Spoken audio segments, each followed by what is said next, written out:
जो अपने को छोड़ के फजूल की बहसबाजी में पड़ा करते हैं, हर समय दूसरों में ऐब गुनाह देखते रहते हैं, खुद के गुनाहों की तरफ निगाह नहीं मारते, उनसे बदतर से बदतर शैतान भी नहीं होते।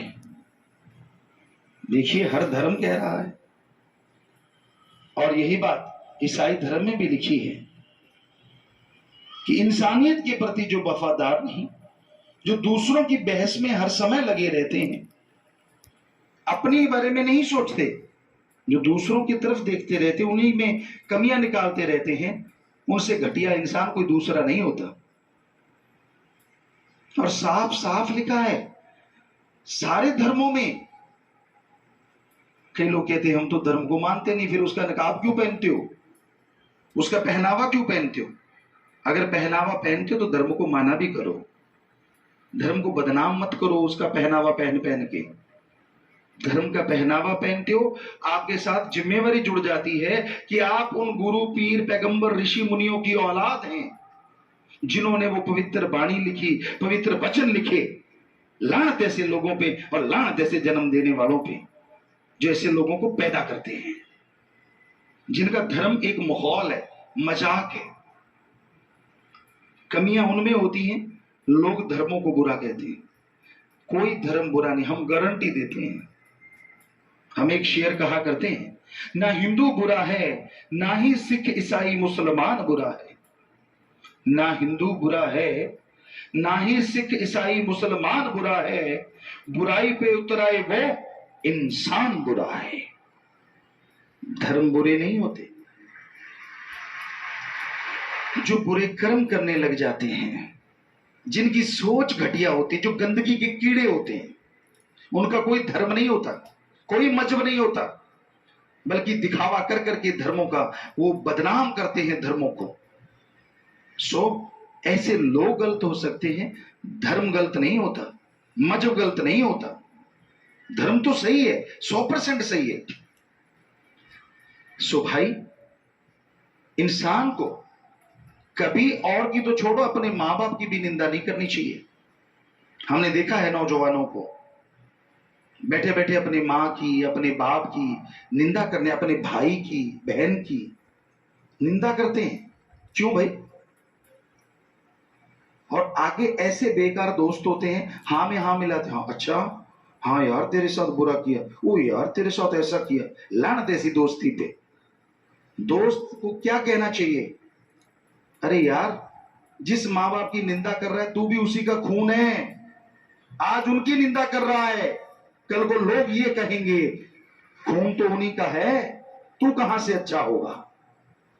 लेकिन ना जी, दोस्त चटकारू होते हैं, खाने पीने का मसला मिलना चाहिए, दोस्ती से क्या लेना देना, उनको तो इसी से मसला हल होना चाहिए। तो आज के जमाने में, आज के दौर में इंसानियत रस्ताल में जा रही, मानवता रस्ताल में जा रही। ईश्वर की याद में नाचना गाना कोई गुनाह नहीं। पैगंबर मोहम्मद साहब गाते थे, वेद व्यास जी गाते थे जिन्होंने वेद बनाए, श्री गुरु नानक देव जी साजों के साथ गाते थे, बाला मर्दाना नाचते थे, बजाते थे। और तभी तो गुरु साहबानों ने फरमाया, नाच रे मन नाच, गुर गया है नाच। सा पवित्र गुरबाणी के बाप। पर यहां खोपड़े में कभी घुसा हो राम नाम का शब्द, तभी पता चले कि असलियत क्या है। तुलसी जी नाचे, कहां कहां सुनाए और क्या क्या सुनाए। बुल्ले शाह नाचे, हर किसी से नाचा भी नहीं जाता। शराब पी के नाचते हैं, नशा करके नाचते हैं।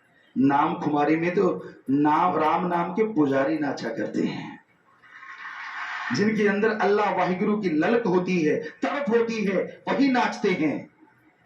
जो शराब के आदी हैं, जो नशे के आदी हैं, जो दूसरों की बुराइयां देखने के आदी हैं, उनसे नाचना कहां अच्छा लगता है, या उन्हें गाना कहां अच्छा लगता है। उन्हें तो अपनी हैंकड़ी, अपनी ईगो, चंद पढ़ाई की हुई क्लासें, वही सबसे बड़ी चीज लगती है। धर्म का पहनावा पहनते हो, धर्म को पढ़ के देखो, धर्म में क्या लिखा हुआ है, आपकी आंखें खुल जाएंगी, आपको समझ आ जाएगी। सो मालिक के प्यार में, उसकी मोहब्बत में, पता नहीं भक्तजनों ने, गुरु साहबानों ने, पीर पैगंबरों ने, ऋषि मुनियों ने क्या क्या पापड़ नहीं बेले। जिसको मर्जी देख लो, जिस धर्म को मर्जी देख लो, हर धर्म में पवित्र ग्रंथ भरे पड़े हैं, क्या क्या नहीं किया उन्होंने। सो भाई, ईगो अहंकार छोड़ के दीनता नम्रता भी धारा करो। पता चले कि अच्छे माँ बाप के बच्चे हो, अच्छे धर्म के नुमाइंदे हो। आपका बैठने का अंदाज बता देता है कि आप में कितनी ईगो है और आप कितने सादे और दीनता नम्रता और माँ बाप के कितने अच्छे संस्कार हैं। आप सिर्फ आप नहीं होते, आपके साथ आपकी पूरी कुल होती है। हमारी संस्कृति कहती है आपका बैठने का अंदाज, आपका देखने का अंदाज, आपका अजीबोगरीब तरीके वो बता देते हैं कि माँ बाप के कैसे संस्कार हैं या फिर आप कितने अहंकारी पुरुष हैं। इसलिए दीनता नम्रता भी धारण किया करो। धर्मों में तो दीनता नम्रता और इंसानियत सबसे बड़ा गहना है। बेचैनी हो जाती है फिर जब संत सच्ची बात कहते हैं। स्पिरिट वहीं लगता है यहां जख्म होता है, और जगह स्पिरिट नहीं लगता। स्पिरिट को यूं घुमाओ कहीं नहीं लगेगा, पर यहां जख्म है वहां लगता है। तो संत सच्ची बात कहते हैं। जिन इंसानों के अंदर कमियां होती हैं उनको बेचैनी हो जाती है कि मैं क्या करूं, ये मुझे कहा जा रहा है। तो आप अपने अंदर ये कमी आने क्यों देते हैं? किसी भी धर्म को आप मानते हैं, हम चैलेंज करते हैं, आप साबित करके दिखाओ किस धर्म में लिखा है दूसरों की खिल्ली उड़ाओ, किस धर्म में लिखा है दूसरों की निंदा करो, किस धर्म में लिखा है कि दूसरों को घटिया बताओ। जरा लाके दिखाइए हमें 4 लाइनें, मान जाएंगे आपको कि आप धर्म के मानने वाले, लानत मानने वाले। आप ABCD नहीं पता होता लोगों को। और फिर सत्संग ऐसी जगह होती है या अल्लाह वाहिगुरु राम का नाम लिया जाता है, भगवान की भक्ति का तरीका बताया जाता है। वहां तो दीनता नम्रता से अपने वाहिगुरु, अपने अल्लाह, अपने राम, अपने गॉड से लिव लगा के बैठो, प्रीत लगा के बैठो। फकीर कौन है क्या है उससे क्या लेना आपने। अगर वो सच सुनाए तो ठीक है, अगर नहीं सुनाए तो भी निंदा क्यों। आप तो अपने मालिक की भक्ति में बैठे हैं ना, अपने अल्लाह राम वाहिगुरु गॉड खुदा की भक्ति में बैठे हैं। सोचने का अंदाज अलग अलग होता है। हमारे धर्म तो यही सिखाते हैं जो आपको बता रहे हैं कि भाई अगर गाने हैं तो अपने अवगुण गा के देखो, मजा आएगा। अगर आप में हिम्मत है, अगर आप मर्द हो तो अपनी कमियां दूसरों को बताओ, क्योंकि जो आप अपना गाओगे वो चला जाएगा और जो दूसरों में देखोगे वो आपके अंदर आ जाएगा। तो गाओ अपने अवगुण ताकि चले जाएं, अगर आप में हिम्मत है तो। ये सारे धर्मों का सार है, गाओ अपने अवगुण। हिम्मत है तो आप में कमी नहीं, हो ही नहीं सकता। तो अपने अवगुणों को देखो ताकि वो चले जाएं, और दूसरों के गुणों को देखो ताकि आपके अंदर आ जाएं। कितना शराबी, कबाबी, बुरे कर्म करने वाला है, कोई ना कोई उसमें गुण भी होगा। उस गुण को देखिए। जो जौहरी होते हैं वो एंगल देखते हैं, पॉलिश देखते हैं, उन चीजों को देखते हैं, खोट की तरफ ध्यान देते ही नहीं, क्योंकि उन्होंने असलियत को चुन लेना है। खोट को छोड़ देते हैं कि इतना तो खोट ही है। तो वैसे ही हमारे धर्म कहते हैं कि दूसरों के गुणों को देखो ताकि आपके अंदर आ जाएं, और अपने अवगुणों को देखो कभी 5 मिनट अकेले बैठ के, ताकि वो आपके अंदर से निकल जाए। तो इंसान की मर्जी होती है, हर कोई मर्जी का मालिक। क्या वो कहना चाहता है, क्या वो होता है, लेकिन ये हकीकत है।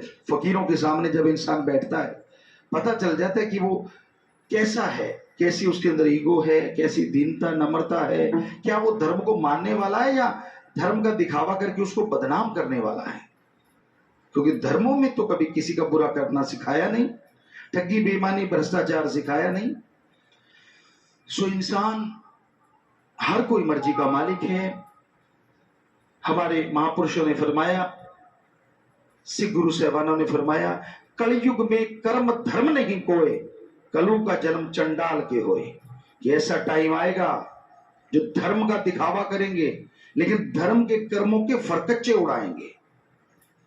वो धर्म का कर्म नहीं करेंगे, सिर्फ दिखावा कि हाँ भाई मैं दिखता नहीं, मेरा पहनावा, मैं फलान धर्म का, मैं फलान धर्म का, सिर्फ दिखावा करेंगे। लेकिन जब कर्म परखच्चे उड़ाएंगे धर्मों के, वो धर्म की बात को मानेंगे नहीं, पढ़ेंगे नहीं, चलेंगे नहीं उस पे।